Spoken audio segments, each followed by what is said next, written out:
Welcome. This module introduces shared desktops, a key component in modern remote desktop infrastructure.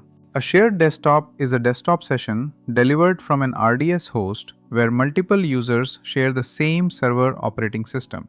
It is different from a personal VDI desktop because many users use one server at the same time, rather than having separate virtual machines.